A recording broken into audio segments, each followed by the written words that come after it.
I like to think of Fletcher as really certainly being a number of schools within one school, a number of disciplines, both in terms of economics, law, politics, strategic studies that we have at the Fletcher School. And while we make no apologies for our, what I'll call hard scientists, our economists and our finance types, we also think that, that while they are masterful at quantifying risk in more traditional senses, they bring something else to the table, and that is, I think, a full spectral appreciation for such things as socio-political risk, which certainly now, as we see with in the Eurozone crisis, is front and center, but an appreciation for those exogenous dynamics that go on every day, both in the developed markets and certainly in the emerging markets as well. So we think that we focus on not simply the hard disciplines of, let's say, economics or finance, but certainly bring something else to the table. So tonight's discussion, I think, will bring many of these thoughts together, and that is somewhat glibly titled, "Where's the Smart Money? Placing Your Bets with Multinationals versus Emerging Market Enterprises." I think many of the topics that we'll be talking about will ultimately touch upon things like socio-political risk, challenges of going into emerging markets, the relative advantages, at least broadly speaking, of multinational corporate enterprise formations, if you will, and emerging market enterprises. But I think as we see that it's vastly more complex than that, there are companies who are both multinational corporations who find that they are, through their nimbleness and their breadth of product line and depth of technological advancement, are able to move gracefully in emerging markets. And you'll also find those emerging market enterprises who continue to face challenges as their relative or host economies emerge.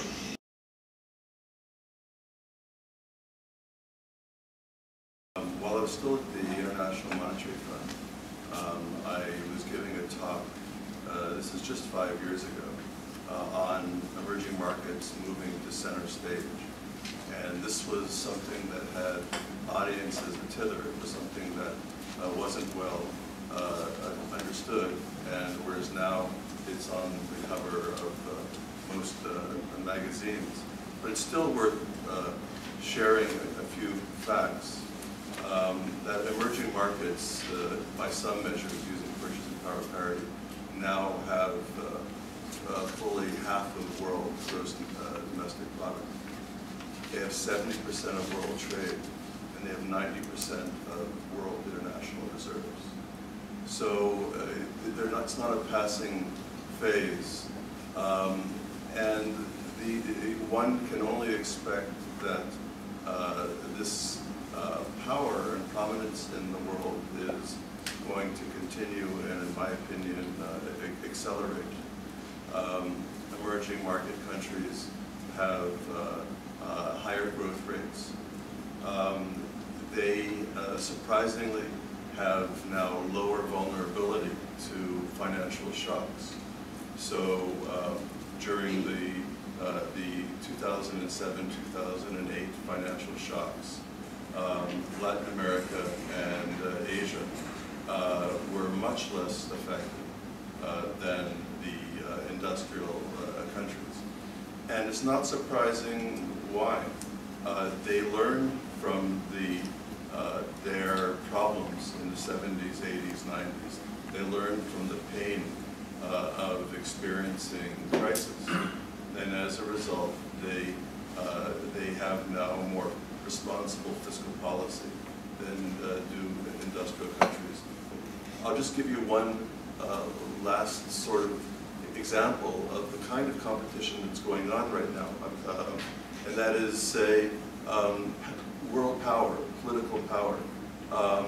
The emerging market countries demanded, within the context of the G20 in Korea last month, that they have more power within the IMF, within the World Bank.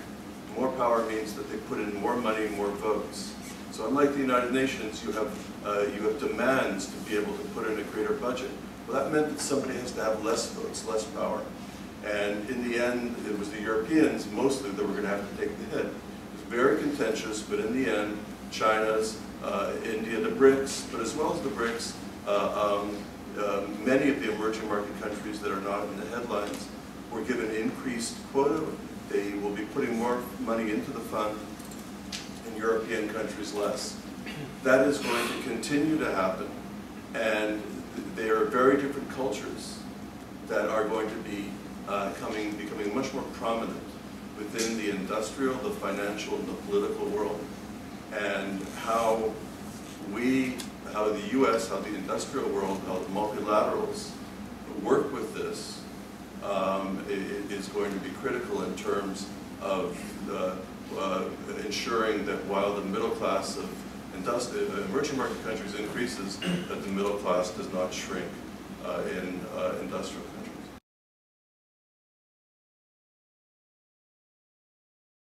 First time in the history of the world, the size of the middle class economy is bigger outside of the G7, which largely comes from China, which is about 400 million, about close to 150 million in India, and another 50 million between Brazil and Russia and countries.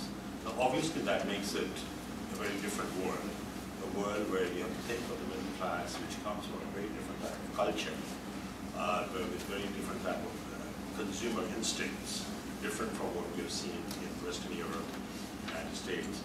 But all of a sudden we see the consumer base, the middle class consumer base, is getting diffused with different kind of heritage between. The second big development, which is more interesting, or perhaps the third big development, is as much as the free market has been spreading over the last 15, 20 years, collapse of the Berlin Wall, movement of China towards market economics, I also sense the role of governments is significantly increasing. That in the future the multinationals have to learn how to work with the various governments, and that's where I go back to what Tom was talking about, that a place like Fletcher becomes very interesting because you have to be a good businessman as well as a good diplomat. You do not have a home base, you have multiple homes. So every market becomes your home country. In other words, having one central HQ, you'll have multiple HQs, and each nation or each region will have to, on one side, engage with the local environment, on the other side, have to be able to deal with the global world. And that's a very fundamental shift. The second area where multinationals have to change to engage with the emerging markets, we move from what I would call top-down innovation push to bottom-up innovation inspiration. That how do we learn from markets, learn from people at the base of the pyramid, and bring into play new ideas which could go to the top of the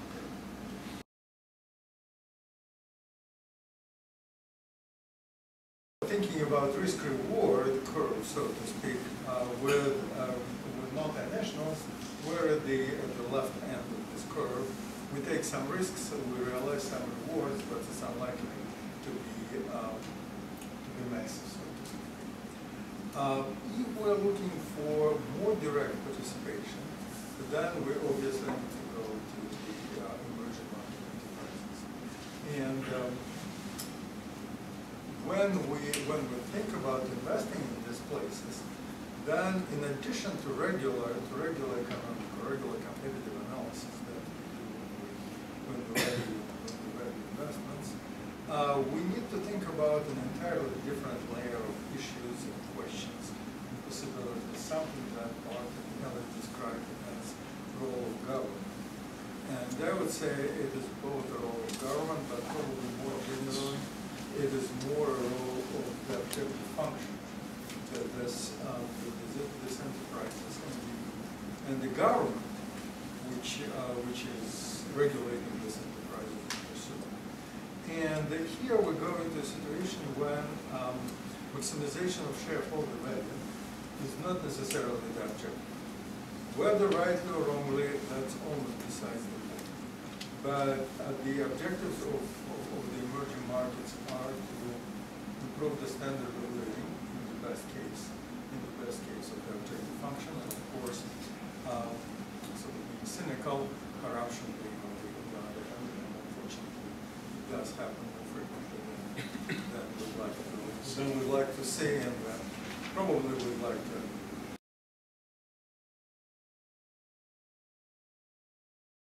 On balance, my conclusion is that multinationals are probably not going to be displaced in many major industries by emerging players because of their international savvy, technology, branding skills, and mobility of capital and people.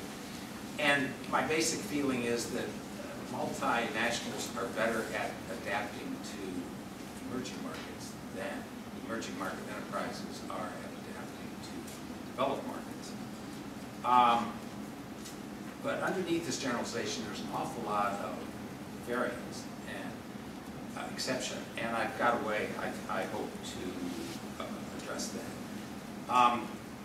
The market cap numbers don't necessarily agree with me.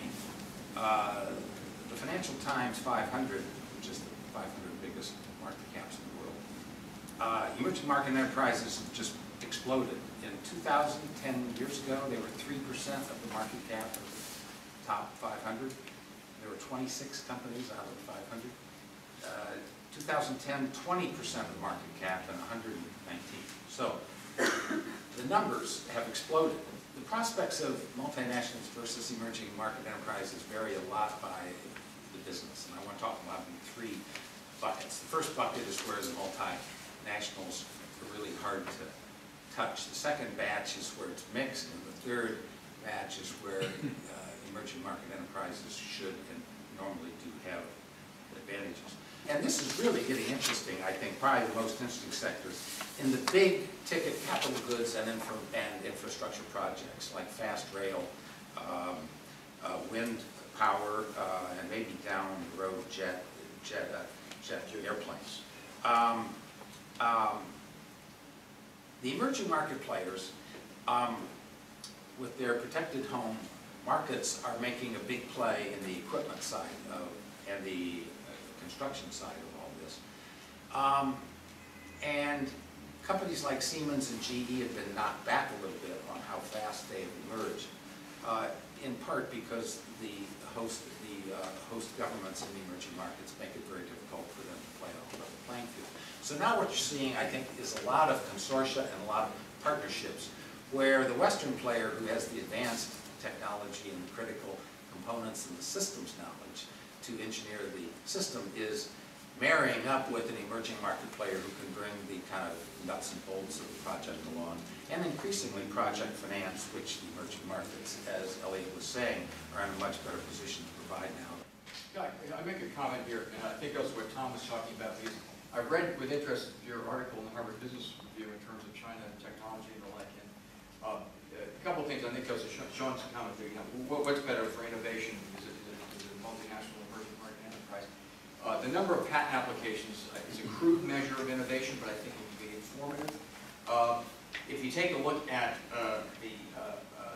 from year over year, 2008 to 2009, globally there was a drop of 4.5% patent applications. China, there was a 30% increase in patent applications. You go from, and now we have to disaggregate the applications from those that are from domestic companies to those that are joint venture or foreign companies. If you take a look purely at resident patents, in China, 2,000 or 25,000 applications, 2,894,000 applications. So again, crude measure, but nevertheless, we now see increase in patent applications. To Tom's point, though, much of what we're saying is that there's a presumption that somehow that this innovation will continue in the part of developing countries or multinationals, and I think it will. But it's only going to be effective as long as there is an effective regime of intellectual property right protection. We do know on the World Trade Organization, price of admission to the WTO for any member state was adoption of TRIPS, trade-related aspects of intellectual property.